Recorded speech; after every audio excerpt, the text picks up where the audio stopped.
Battlefield 6 has finally been launched into open beta, and what this means is I can start testing GPUs out for you guys at 3 different resolutions. And what we're going to go with today is 1080p low settings for those people who want to compete and play this game more seriously, but then we've got 1440p high as well as 4K high settings for those people who want to maybe enjoy the game a little bit more while still being a little bit serious depending on what hardware you want to use. Now, the official minimum recommendations here for 1080p low settings is something like an RX 5600 XT or an RTX 2060, or if you're on Intel, an Intel Arc A380. But then for the recommended settings, they've got an RTX 3060 Ti or an RX 6700 XT or an B580 from Intel. And the video memory, they do recommend having 8GB or more. But in a case of the RTX 5060, which we'll show you guys a little bit later, the 8GB isn't really recommended at 4K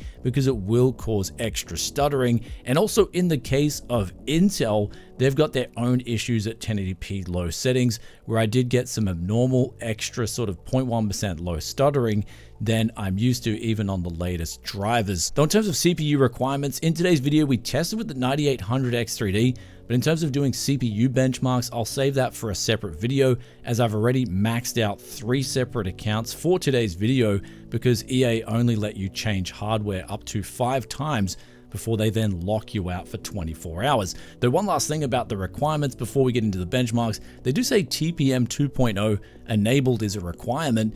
However, I found it was only Secure Boot that you need to have enabled to get this game to work, at least with this open beta. So TPM 2.0, you don't actually have to have this enabled in order to play the game.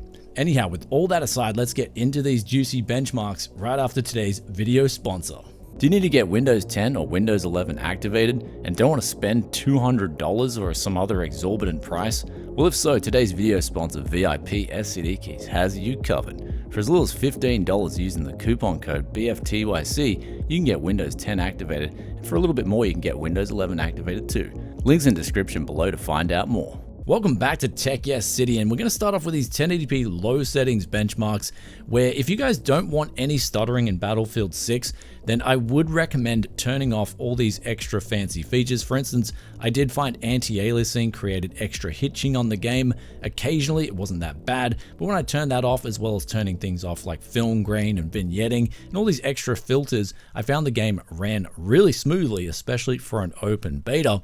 But let's take a look at these results a little more closely here, where at 1080p low settings, you don't exactly need an RTX 5090 to get the most out of this game. If you're looking for max FPS on the lowest settings, even with 100% screen res, the RX 9070 XT is going to do a great job, as well as, of course, the RTX 5070 Ti and the RTX 5080. But these two cards from NVIDIA and AMD are more or less their better value cards on the higher end segment, and you're really not going to lose out on a whole lot of FPS, as well as the RX 9070 coming right up the top of the charts, and even the RTX 5070. Now keep in mind, we are going with pretty much a default Ryzen 7 9800X3D here with some pretty aggressively tuned memory. However, that said, I'm sure there are going to be people out there that are going to be able to max these CPUs even higher and get close to, say, 280 or 300 average FPS when they're really tuning the 9800X3D to do so. Now, that said, heading more towards the bottom of the chart here, I decided to include some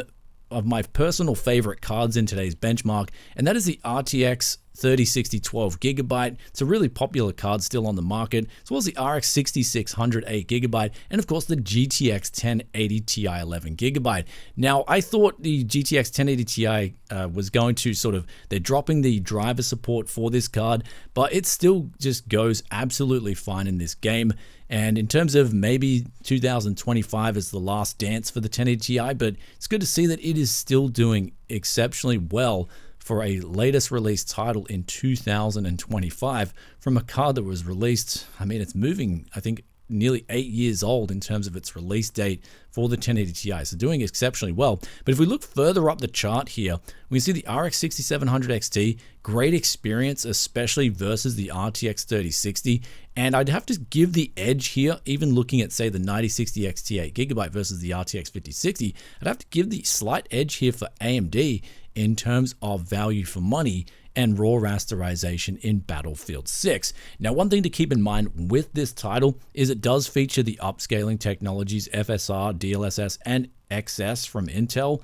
So depending on which card you have, you can actually use all these different technologies. Or if you're on an AMD Radeon or an Intel card, you can then take advantage of FSR or XS. But also another thing about today's benchmarks is we did benchmark with all the anti-lag and reflex features and Intel low latency features enabled, just because I found they helped smooth out the experience actually in the multiplayer benchmarks. Now, one thing you'll notice, however, about the Intel Arc B580 12GB here is that at 1080p, the 0.1% lows were consistently lower than that of the other two manufacturers. So it looks like Nvidia and AMD have really both gone to town here and made the driver optimizations really good from the get-go.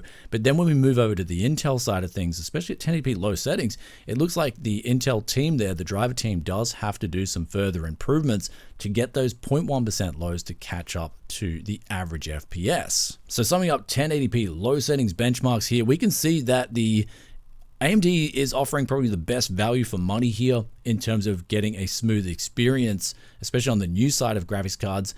But if we're looking at just a smooth experience in general, Nvidia and AMD are providing a really good experience. Intel does have to do a little bit of work here on their drivers, but overall it's a playable experience on every card that I threw in today's benchmarks at 1080p. So really good results in general, but I'd have to give the edge to AMD and Nvidia over that of Intel's Arc drivers, unfortunately.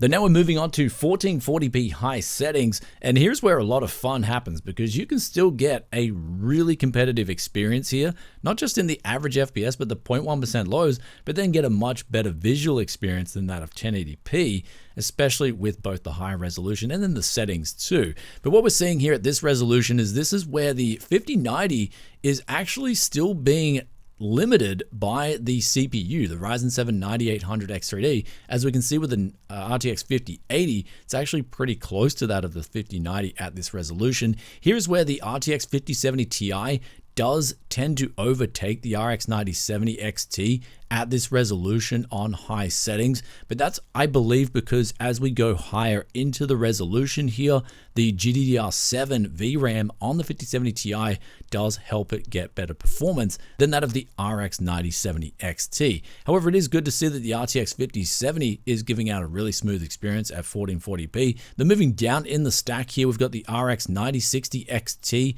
beating that of the RTX 5060, especially the 8GB models. When they have a direct comparison here, that 8GB RX 9060 XT is doing better for Battlefield 6. Now going down further in the stack, it is good to see here that the Intel Arc B580 is at least beating that of the RTX 3060 12GB, but then we see the GTX 1080 Ti, the old legend, is then getting a little victory over the RX 6600 8GB, only by one average FPS, but it was still good to see that we could get a pretty smooth experience at 1440p. If you're not too serious about settings and FPS, you can still get a lot out of your GTX 1080 Ti. So summing up 1440p high settings, it was actually a bit of a flip from 1080p low settings, where I thought AMD was providing the best value for money, but then if we look at the higher resolutions, higher refresh rates, this is where the Nvidia cards and their GDDR7 do start to make a bit of a comeback here. But that said, on the lower end side of things, the 8GB models, the RX 9060 XT does a pretty good job. And at least where I look everywhere in the world, this thing is coming in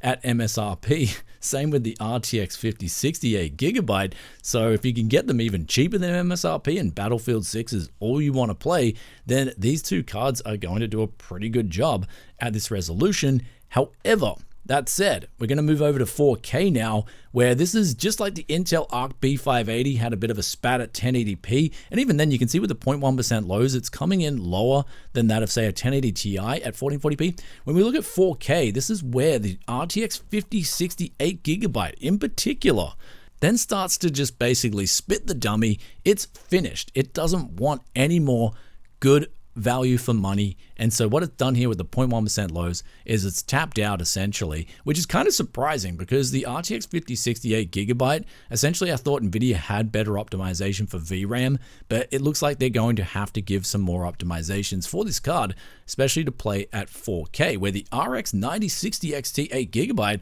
actually gave out a smooth experience at 4K high settings. So I was really surprised by that result to see the AMD card having, I guess, essentially better optimization from the driver side there to get a better experience at 4K high settings. Then moving up the stack, let's go back to the top of this list here. If you've got an RTX 5090, 4K is where you are going to want to be at least to extract the most out of your graphics card here, where we're seeing the performance just go absolutely insane, getting a real huge increase even over that of the RTX 5080. Though moving down in the stack, we can see the RTX 5070 Ti slightly outperforms the RX 9070 XT in average FPS, but again, those 0.1% lows pretty close.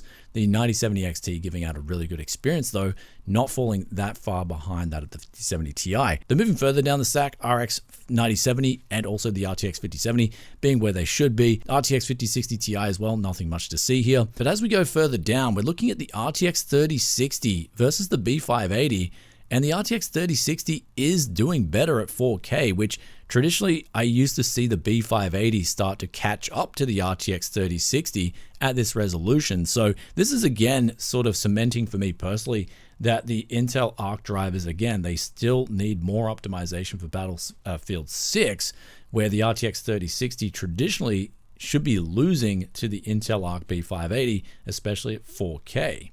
Then going below that, we've got the GTX 1080 Ti as well as the RX 6600, and unfortunately they're not giving out that good of an experience at 4K high settings. Anyhow, with all those benchmarks aside, we've got Battlefield 6, the final thoughts and opinions on this game. Now, in terms of 0.1% low stuttering, I did see it when I started the level up, or if I, for instance, got fragged and then I was respawning, I would incur some 0.1% low stuttering, which the good thing was to see here is it wasn't happening. No stuttering was happening when I was just basically benchmarking through the whole level and getting into battles, for instance, and that's where it matters the most. And so if you're getting stuttering, especially while you're clutch playing the game and you're in the middle of battling, and you're getting these really horrible stutters, you may wish to go back to the drawing board. Of course, I would start with your OS, make sure it's optimized. I use personally Windows 10 or Windows 11. Enterprise editions, they just cut out the bloat completely. But then also, again, past that, I like to do a very minimal install on the drivers for the graphics cards themselves. So we're not getting any bloat from NVIDIA's side with the NVIDIA app, for instance. And then on AMD's side, I found their Adrenalin software works pretty well if you then turn off some of the logging features. And then for Intel software, just like the NVIDIA software, I do just install the driver only as well. Anyhow, guys, with all that aside, hope you enjoyed today's video and the benchmarks. Hopefully it helps you if you're looking to upgrade your GPU or if you're looking to get into Battlefield 6 and know if your graphics card is going to be okay or not. And also I will say, in terms of the game itself, really enjoyable, at least my first thoughts here getting into the game.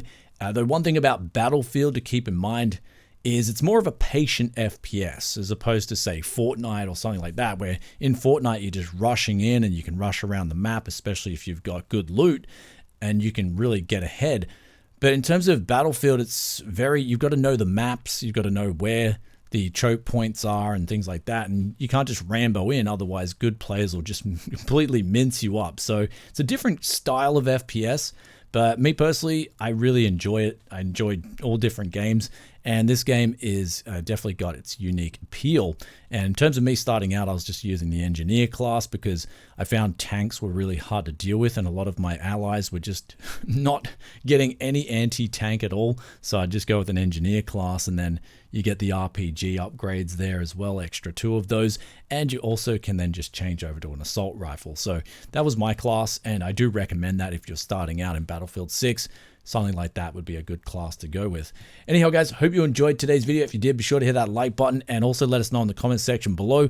Have you played Battlefield 6 or are you looking forward to it? Thoughts and opinions, love reading them as always down below, and I'll catch you in another tech video very soon. Peace out for now. Bye.